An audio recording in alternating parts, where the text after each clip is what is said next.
YCP అధికారం కోల్పోయి 2 ఏళ్ల కూటమి పాలనలో విధ్వంసం నుంచి వికాసం వైపు కొనసాగుతుందని తణుకు ఎమ్మెల్యే ఆరిమిల్లి రాధాకృష్ణ అన్నారు.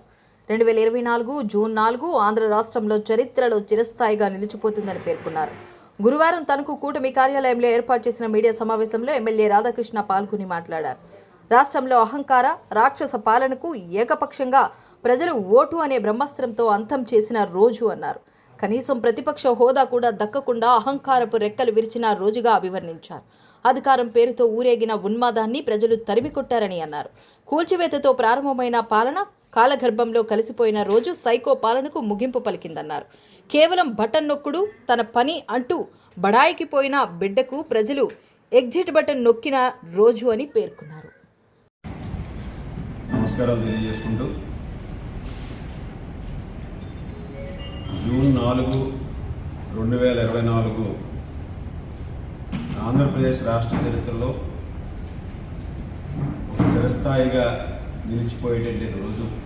మనందరికీ కూడా ఈ రాష్ట్ర ప్రజల భవిష్యత్తుకి, ఈ రాష్ట్ర పునర్నిర్మాణానికి ఈ రాష్ట్ర ప్రజలు ఒక చారిత్రాత్మకమైనటువంటి తీర్పు ఇచ్చినటువంటి రోజు.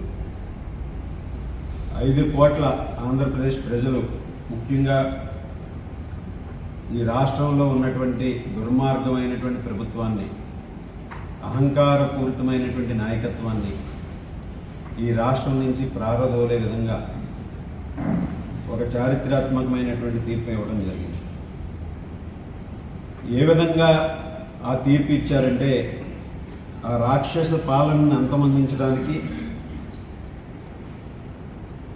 ఆ రోజు జగన్మోహన్ రెడ్డి పరిపాలనని ఓటు అనే బ్రహ్మాస్త్రంతో ఈ రాష్ట్రం నుంచి అంతం చేసినటువంటి రోజు జూన్ 4.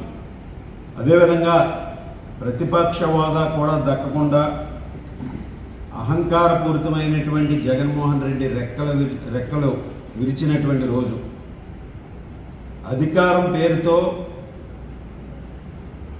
ఉన్మాదంతో పరిపాలన సాగించినటువంటి జగన్మోహన్ రెడ్డి ప్రజలు ఈ రాష్ట్రం నుంచి తరిమి కొట్టినటువంటి రోజు. కూల్చివేతలతో పాలన మొదలుపెట్టి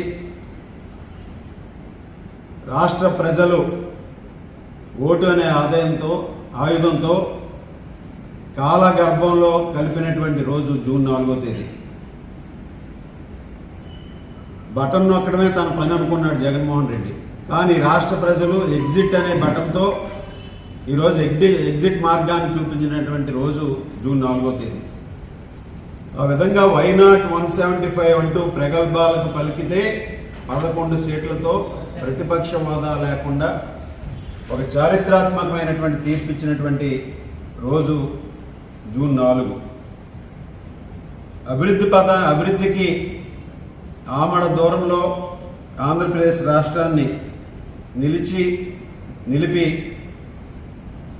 అహంకారమైనటువంటి దుర్మార్గమైనటువంటి నాయకత్వంతో రాష్ట్రంలో ప్రతి ఒక్కరిని భయభ్రాంతులకు గురి చేసినటువంటి నాయకత్వాన్ని అంతం చేసినటువంటి రోజు. సో ఈ విధంగా ప్రజాస్వామ్యాన్ని గెలిపించి రాష్ట్ర ప్రజలందరూ కూడా ఒక చారిత్రాత్మకమైనటువంటి తీర్పు ఇచ్చి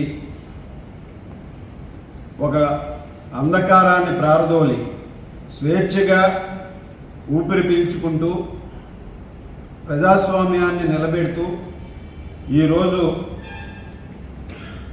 2 సంవత్సరాలు పూర్తి చేసుకున్నటువంటి సందర్భంలో ప్రజలందరూ కూడా 2వ దీపావళిలాగా ఈరోజు ప్రతి ఒక్కరూ కూడా స్వేచ్ఛగా గాలి పీల్చుకుంటూ ఈ ప్రభుత్వం అందిస్తున్నటువంటి అభివృద్ధి సంక్షేమ కార్యక్రమాలు సుపరిపాలనని అభినందిస్తున్నటువంటి విషయాన్ని మనందరం కూడా ఈరోజు గమనించాలి.